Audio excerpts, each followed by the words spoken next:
নমস্কার, স্পটন নিউজে আপনাদের সবাইকে স্বাগত। এই মুহূর্তে আমার সঙ্গে রয়েছেন সিনিয়র সাংবাদিক জয় চৌধুরী। জয়দা, মোহনবাগান খুব কাছে লিগ শিল্ডের উড়িষ্যা ম্যাচ, তার আগে আরও কিছু গুরুত্বপূর্ণ ম্যাচ রয়েছে।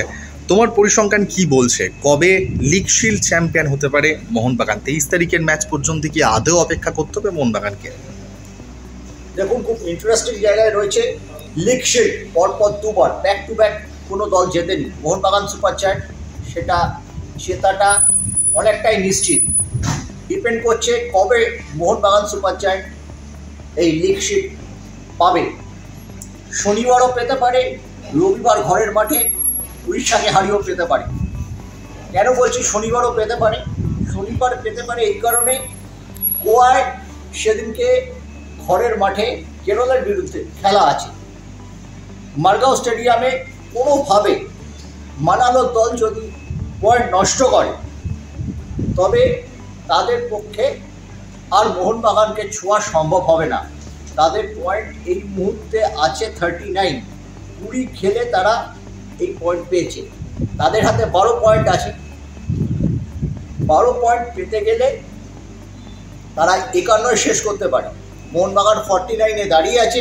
মোহনবাগান যদি আগামী রবিবার, ঠিক এক সপ্তাহ পর এই সময়, যখন ইস্ট বেঙ্গল এবং মোহামেডান স্পোর্টিংয়ের খেলা চলছে সল্টলেক স্টেডিয়ামে, এমনই সময় কিন্তু মোহনবাগান যদি উড়িষ্যার বিরুদ্ধে জিততে পারে। উড়িষ্যা কিন্তু বগি টিম, অনেক সময় তার মোহনবাগানকে ধাক্কা দিয়েছে। বিশেষ করে রয় কৃষ্ণার মতো প্লেয়ার যখন ছিল তখন একটা আকচি ছিল। তখন অবশ্য রয় কৃষ্ণ নেই, চোটের জন্য বাইরে।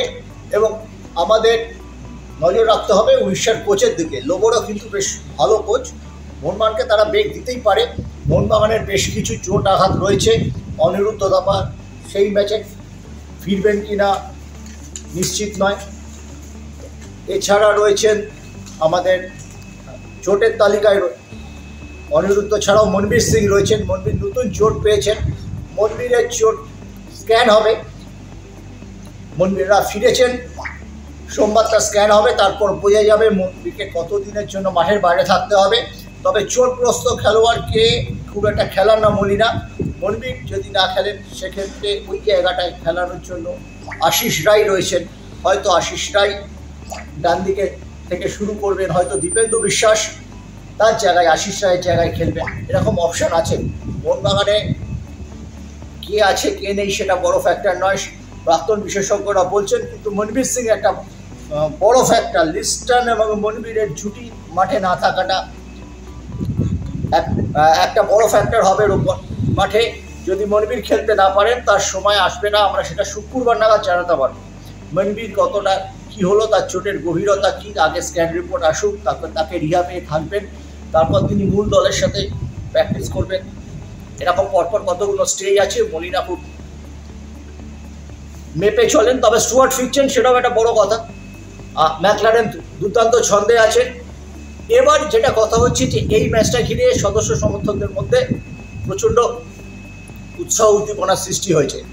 Mohun Bagan super giant team management রবিবার থেকেই অনলাইনে টিকিট বিক্রি শুরু করেছেন। প্রথম দিনে বেশ ভালো সাড়া পাওয়া গেছে। মিনিমাম টিকিট এই ম্যাচের জন্য উড়িষ্যা, যেখানে ব্যাক টু ব্যাক ম্যাচটা জিততে, মোহনবাগান যদি জিততে পারে back to back league shield জিততে পারবে আইএসএলের বাংলার প্রথম দল হিসেবে।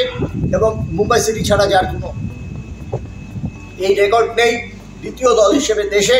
আর সেই ম্যাচ দেখার জন্য ন্যূনতম টিকিট ধার্য হয়েছে 50 টাকা, 100 টাকা, 200 টাকা, 500 টাকা। এরকম টিকিটের স্ল্যাব আছে। ভিআইপি এবং ভিভিআইপি 2000 এবং 2500 টিকিটের দাম। সেটা অনেক সময় বিক্রি খুব কম হয়। টিকিটটা ক্লাবের ম্যানেজমেন্টের জন্যই থাকে। যাই হোক, এই যে একটা আমরা নামে নিশ্চয়ই বড় ম্যাচ হলো ইস্ট বেঙ্গল এবং মোহামেডান স্পোর্টিংয়ে, ঘুরিয়ে বাড়িয়ে মাঠে 10,000 লোকও ছিল না।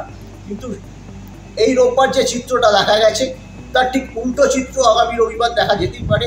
মোহনবাগান অ্যাভারেজ 40,000 লোক তো মাঠে আসে সেদিন লিগ শিল্ডে দেখার জন্য। সেই জন্য টিকিটের দাম সঞ্জীব পরীক্ষা অত্যন্ত কম রেখেছেন। মিনিমাম টিকিট উপরে টপ টিয়ারের টিকিটের দাম 50 রাখা হয়েছে, যাতে সাধারণ মানুষ আসতে পারে। সব মিলিয়ে কিন্তু ম্যাচটার প্রস্তুতি শুরু করে দিয়েছে মোহনবাগান টিম ম্যানেজমেন্ট। যদিও তাদের কিছু চোট সমস্যা রয়েছে, কিন্তু চোট সমস্যা থাকলেও মোহনবাগানের যে অসমদের ঘোরাচ্ছে দৌড়, সেটা হয়তো থামবে না। লিগ শিল্ড তারা হয়তো চ্যাম্পিয়ন হয়ে যাবে। আর যদি এরকম ক্ষেত্রে আমরা দেখেছি, যখন একটা দল এরকম সাফল্যের কাছে থাকে তখন প্লেয়াররা একটু টেনশনে থাকেন, সেটা মলিনা মোবিলাইজ করতে হবে। মনে রাখতে হবে মোহনবাগানের কিন্তু রোববার জিতে গেলেই মোহনবাগানের পক্ষে ভালো। মোহনবাগানের কিন্তু এরপরে মুম্বাই সিটি এফসির সাথে খেলা আছে এবং ঘরের মাঠে গোয়ার কাছে খেলা আছে। মুম্বাই সিটি মোহনবাগানের বোগে টিম, ফার্স্ট লেগে হারাতে পারেনি, গোয়ার কাছে তারা হেরেছিল। উড়িষ্যার কাছেই তাদের কাঙ্ক্ষিত পয়েন্টে পৌঁছে যাওয়াটা বুদ্ধিমানের কাজ হবে।